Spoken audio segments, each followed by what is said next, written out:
네, 민주시민 여러분, 해외 동포 여러분, 중국 권력 구조 시리즈 세 번째 얘기를 해드리겠습니다. 오늘은 요 정도까지만 하겠습니다. 네네, 재밌나요? 재밌죠. 네, 공부는 재밌습니다. 또 재밌게 하면 재밌고 재미없게 하면 재미없는 거고. 네, 이 시진핑 주석이 말씀드렸지만 부친이 모택동을 살렸고 대장정 때, 그리고 등소평을 또 살렸고 선전, 상하이, 주하이 이런 특구, 우한 이 4개 특구, 경제 특구를 성공시킨 사람이란 말이에요. 등소평 주석도 개혁개방을 살린 거죠.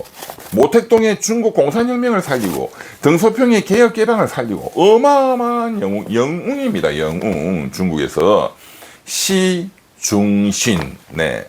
이분은 공식적인 직함은 제가 조금 전에 중국의 이제 권력 구조를 대략 설명을 드렸죠. 공식적인 직함은 이분은 7명의 상무위원은 못했어요. 네, 본인이 겸손해요. 겸손해. 네, 그게 이분의 최고 장점이고, 그 아버지의 겸손함 때문에 시진핑 주석도 말수가 적고 좀 이렇게 듬직하고 겸손한 스타일이죠. 네, 그게 최고의 장점이죠. 네, 그래서 시중신 이 아버지는 그 행정부의 제일 대장을 국무원 총리라고 한다 했죠. 지금은 리창, 몇 년 전까지는 리커창. 예, 이 국무원 총리 밑에 부총리를 지냈습니다. 부총리.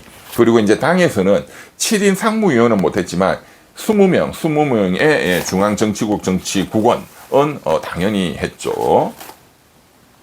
네, 뭐 제가 이 말씀을 드리는 것은 너무나 재미있는, 시진핑이 처음에 취임했을 때 13년 전이죠. 2012년. 그때 북경 시내에서 벌어진 시진핑을 치려고 하는, 주석이 이제 된 지 얼마 안 됐기 때문에 권력이 불안정한 시절이거든요. 예. 그러니까 시진핑은 중난하이에 있죠. 중난하이를 경호하는, 시진핑은 그때도 자신의 경호 부대도 믿지를 못했어요. 그래서 기존의 경호 부대를 바로 교체해버리고 공군 특수부대를 경호하도록 맡겼습니다. 또 공군에게 맡긴 건 또 특별한 그런 또 이유가 있죠. 여차하는 쿠데타가 일어나면은 공군이 선멸하도록, 이제 새로운 경호 작전 계획을 짰던 것이죠. 이 중난하이의 경호부대, 시진핑의 이 경호부대와 반역을 일으킨, 시진핑을 치려고 하는 이 반역을 일으킨 쿠데타 세력 간의 일촉즉발, 북경에서 정말로 시가전이 터질 뻔했습니다. 다행히 총격전은 벌어지지 않았고 쿠데타군이 제압이 됐죠. 그 리더가 누구냐? 그 리더가 누구냐? 보시라이입니다. 보시라이는 우리나라 언론에도 굉장히 자주 나왔습니다. 키도 크고 잘생기고 말도 잘하고 정말로 똑똑하고, 네, 인민들의 지지가 압도적이고 충칭시 당서기였죠. 보시라이가 사실은 시진핑보다도 중국 공산당 주석의 영순이었습니다. 영순이. 사실 개인적인 자질이나 능력으로만 보면 보시라이의 시진핑은 비교가 안 됩니다. 그만큼 보시라이는 천재적인 사람이었어요. 거기다가 보시라이는 아버지가 또 막강한 권력자예요. 시진핑 아버지 시중신은 뭐 영웅급이지만 이 보시라이의 아버지 보과가죠. 보과가는 시중신만큼의 영웅적인 그런 것은 아니지만 또 권력을 잘 출세할 줄 아는, 그래서 등소평 주석의 가장 측근이었습니다. 등소평 주석이 이제 연세가 들어가지고 이제 8인 원로회의로 물러났어요. 이제 여기서 다 중국을 또 통치를 했죠. 그때 등소평을 포함한 8분의 원로회의에 이 보과가가 가장 핵심적인 사람이었거든요. 그런데 시중신, 시진핑의 아버지 시중신은 겸손해가지고 또 나이 들어서 여기까지 가서 또 권력을 행사하는 것을 본인이 고사했습니다. 그냥 그 중난하이 자택에 조용히 낚시하고 독서하고 조용히 살다가 돌아가셨죠. 와, 굉장히 인품이 뛰어나신 분입니다. 정말. 그러나 이 천재 보시라의 아버지 보가가는 등소평 주석의 8인 원로회의에서 또 막강한 권력을 휘둘렀기 때문에 자기의 아들 보시라이를 굉장히 뒤에서 많이 밀어줬죠. 그런 또 덕을 많이 봤죠.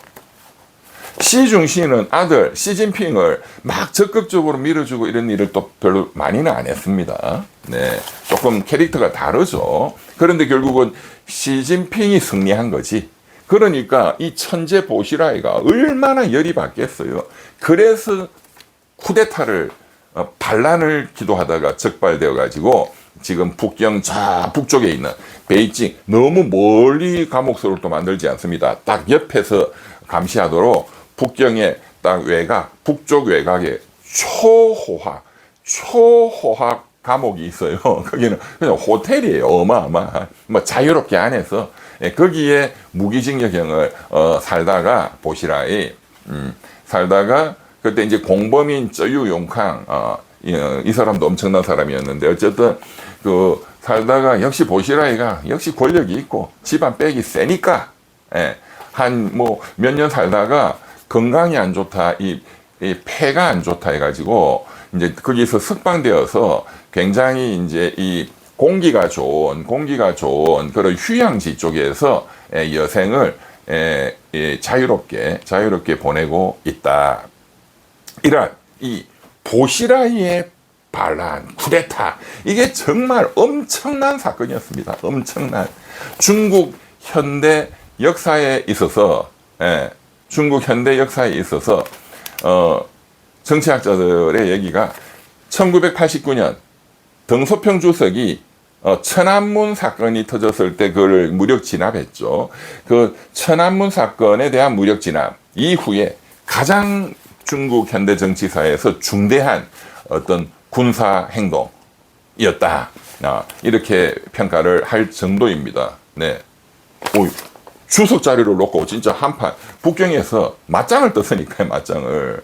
이쪽에 보시라이 쪽에서 동원한 부대는 공안, 경찰 특공대가 진짜 출동을 한 거예요.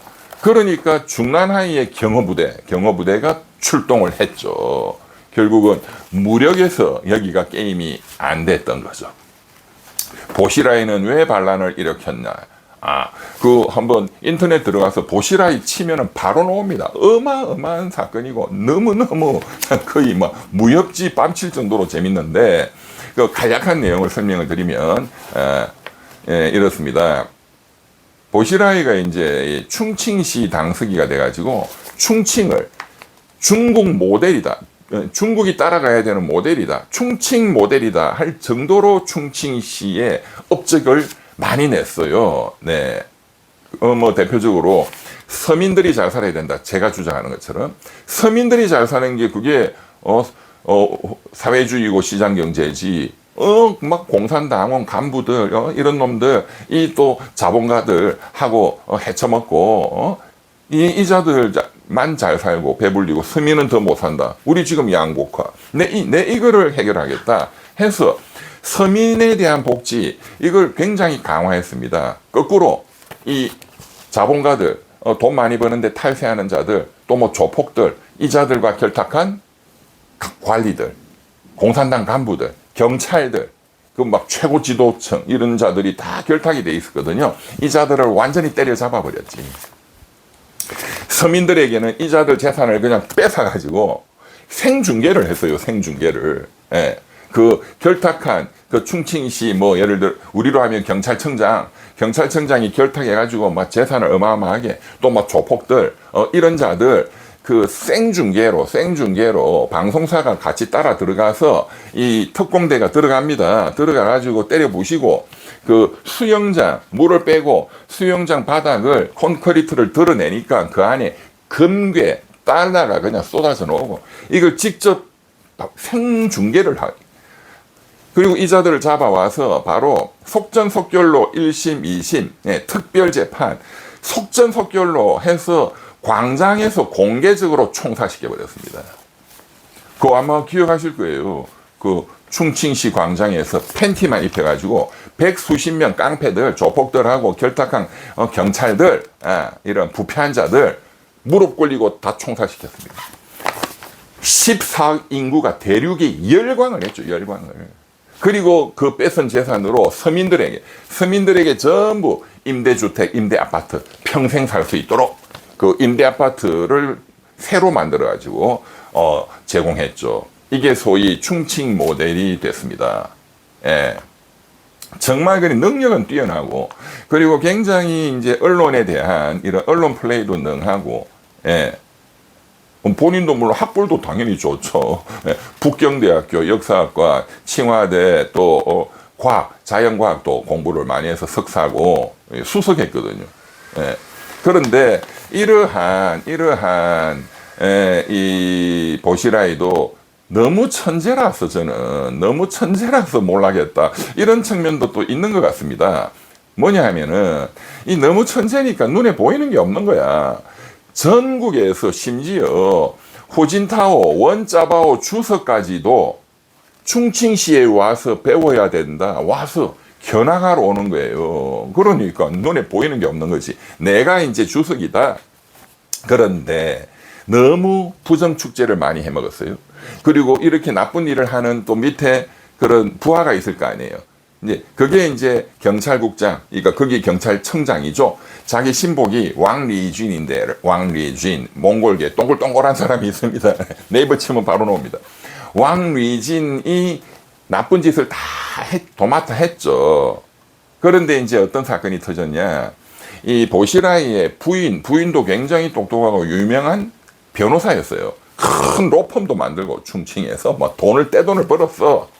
근데 이 이제 아들 교육을 담당하는 아들이 또 아들도 똑똑해요. 하버드 나오고 영국 케임브리지 나오고, 예, 이 아들 교육을 담당하는 영국인 교사가 있었는데, 이 교사가 이 부부가 부정축제한 돈을 미국이나 영국으로 빼돌리는 돈 세탁을 또 해주는 사람이었습니다. 그런데 이 영국 교사가 간이 부은 거지. 이 비리를 너무 많이 아니까 자기한테 자기 몫을 절반 내놔라, 반팅하자, 뭐 이렇게 협박을 한 거죠. 그랬더니 이 보시라이 부인이 부하들 시켜가지고 죽여버렸어요. 죽이고 그 시신을 또 은폐하고 어디 숨기고, 이것을 또 누가 했겠습니까? 왕리쥔 경찰국장이 또 이걸 했거든요.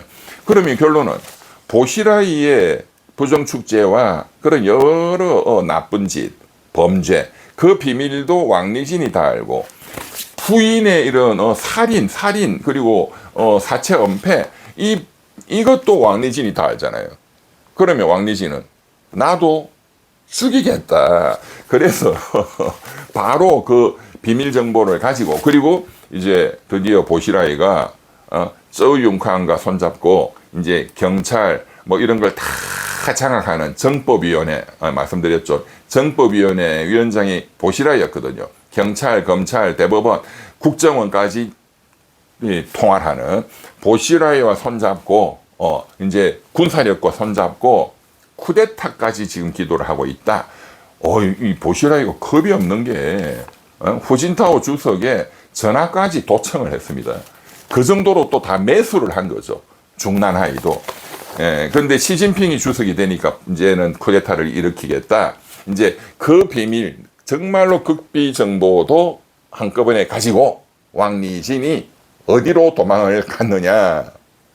미국 영사관으로 도망가 버렸어요. 미국 영사관으로. 거기는 대사관은 없었고, 충칭시에는. 그래서 미국이 그 정보를 그냥 확보하게 된 것이죠. 그러니까 미국이 시진핑한테 바로 알려줬어요. 쿠데타의 음모가 있다. 그걸 알려준 당시 미국 사람이 누구냐? 그때는 부통령이었지만 그 바로 후에 대통령이 된 바이든 대통령입니다. 바이든이 부통령 할 때 또 바이든이 외교를 평생 담당한 상원 의원이었잖아요. 예. 시진핑이 미국을 방문했을 때 바이든 당시 부통령이 조금 전에 입수한 보시라이의 쿠데타 음모를 전달합니다. 그러자 시진핑이 바로 특공대들, 중난하의 경호부대들을 출동시켜가지고 이 무력으로 제압하죠. 예, 들이닥쳐서 포위하고 다 체포하고 그렇게 북경이 진짜 불바다가 될 뻔했던 보시라이의 반란이 진압됐습니다. 재밌죠? 또 재밌는 거 너무너무 많습니다. 중국 현대사를 보면 이 독재 국가이기 때문에 또 이렇게 바깥에 공개되지 않는 그런 여러 얘기들이 또 많죠. 물론 여기에서 제가 말씀드린 거에서 저도 최대한 여러 문헌이나 여러 외국의 저널이나 이런 것을 확인해서 말씀을 드리는 거지만 그것 자체가 또 팩트와 조금 다른 거는 있을 수가 있겠습니다. 본래 정치사라는 거는 그런 거죠. 네. 오늘 중국 권력구조 시리즈 1, 2, 3는 여기까지 하겠습니다. 구독, 좋아요, 후원 부탁드립니다. 감사합니다.